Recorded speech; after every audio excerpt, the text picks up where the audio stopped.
Praise the lord. ఈరోజు దేవుని వాక్యము, మీ హృదయమును కలవరపడనీయకుడి, వెరవనీయకుడి. యోహాను సువార్త 14వ అధ్యాయము 27వ వచనము. ప్రజలారా, మన ప్రభువైన యేసుక్రీస్తు విధంగా అంటున్నాడు, మీ హృదయమును కలవరపడనీయకుడి, చింతింపనీయకుడి, ఆయాసపడనీయకుడి, అలాగుననే వెరవనీయకుడి అనగా భయపడనీయకుడి అని. ప్రజలారా, ఇంతగా మనల్ని ఓదార్చి, ఇంతగా మనల్ని ఆదరించి, ఆదరణను ఇచ్చి రక్షించే దేవుడు మరెక్కడైనా ఉన్నాడా? మన ప్రభువు మాత్రమే మనల్ని బహుగా ప్రేమించే దేవుడు. ఆయన తమ బిడ్డలను కంటికి రెప్పలా కాపాడును. ప్రజలారా, ఆనాడు ప్రభువు శిష్యులతో, నేను ఈ లోకాన్ని విడిచి తండ్రిని చేరవలసిన సమయము వచ్చుచున్నది అనినప్పుడు వారందరూ కలవరపడిపోయిరి, దిగులు చెందిరి, భీతి చెందిరి. మా సమస్తమును విడిచిపెట్టి ప్రభువును వెంబడించితిమి, ఆయనతో నడిచితిమి, అనేక అద్భుతములు చూచితిమి, ఆయన ద్వారా అనేక మార్లు రక్షింపబడితిమి, ఆయన ద్వారా అనేక అద్భుతములు జరిగించితిమి, మా ఆధారము ప్రభువే అని జీవించుచున్నప్పుడు మమ్మను విడిచిపెట్టి వెళ్ళిపోతే ఇప్పుడు మా పరిస్థితి ఏమి కావలెను? ఎవరు మమ్మను ఆదరించుదురు? ఎవరు మమ్మను పట్టించుకొందురు అని ఆనాడు శిష్యులు ఎంతగానో కలవరపడిపోయుంటారు. అయితే ప్రభువు శరీరరీతిగా వారితో ఉండకపోయినా ఆత్మరూపంలో వారిలోనే ఉండును అని అప్పటికి వారు తెలుసుకొని ఉండలేదు.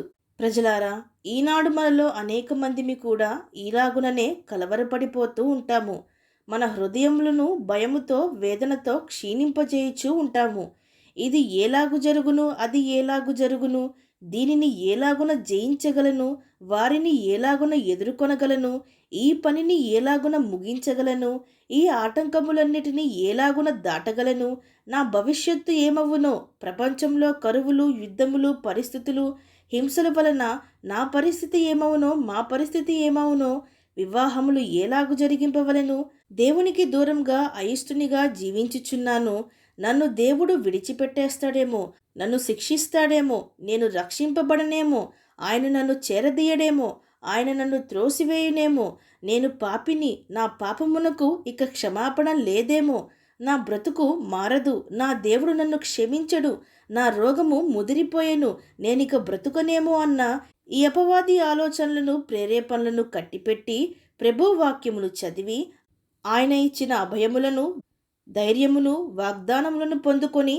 ధైర్యంగా, సమాధానంగా జీవింపవలెను.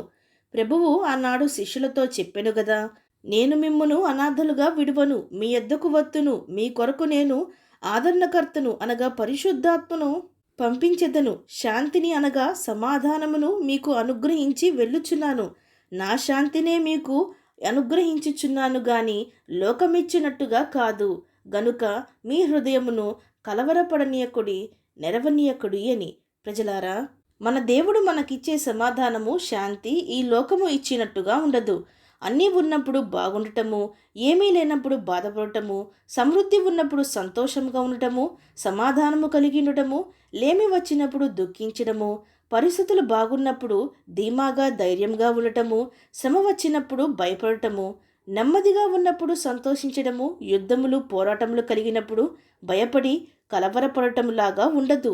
మన ప్రభువు అనుగ్రహించే శాంతి సమాధానములు, మన దేవుడు మనతో ఉన్నాడని విశ్వసిస్తే లేమి అయినా, సమృద్ధి అయినా, పోరాటమైనా, నెమ్మది అయినా, శోధన అయినా, పరిశోధన అయినా, జయంలోనైనా, పరాజయంలోనైనా, అందరూ ఉన్నా లేక అందరూ విడిచినా ఆయన మనకు తోడయున్నాడు గనుక, ప్రభువు ఇచ్చు శాంతి సమాధానము మన హృదయంలో నివసించును గనుక మనము దేనికి జడియము, బెదరము, కదలక క్రీస్తు అనే బండపైన స్థిరంగా మనము నిలవబడగలుగుదుము.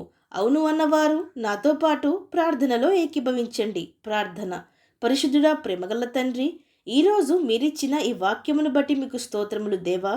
చిన్న చిన్న వాటికి మేము కృంగిపోయేవారంగా కాక, పెద్ద పెద్ద వాటికి భయపడి నీరసించిపోయేవారంగా కాక, సమస్త సృష్టిని తన ఆధీనంలో ఉంచుకున్న సర్వాధికారి అయిన ప్రభువు మాకు తోడుగా ఉన్నాడని విశ్వసించి ధైర్యంగా ఉండి, ఎవరైనా ఏ పరిస్థితి అయినా తీసివేయలేని మీ శాంతిని, మీ సమాధానమును మేము కలిగియుండుటకు, మీ యందు విశ్వాసము కలిగియుండుటకు మాకు సహాయము దయచేయమని వేడుకుంటూ, మమ్మను త్రోసివేసే దేవుడు మీరు కారని, మీ చెంతకు వచ్చి మేము ఆదరణ పొంది రక్షింపబోటకు సేదతీరుటకు మా ప్రతి ఒక్కరికి నీ సహాయము దయచేయమని ప్రార్థిస్తూ సమస్త మహిమాగంతులు మీకే చెల్లిస్తూ ప్రభువైన యేసుక్రీస్తు నామం పేరట అడిగి వేడుకొంచున్నాం పరమ తండ్రి. ఆమేన్.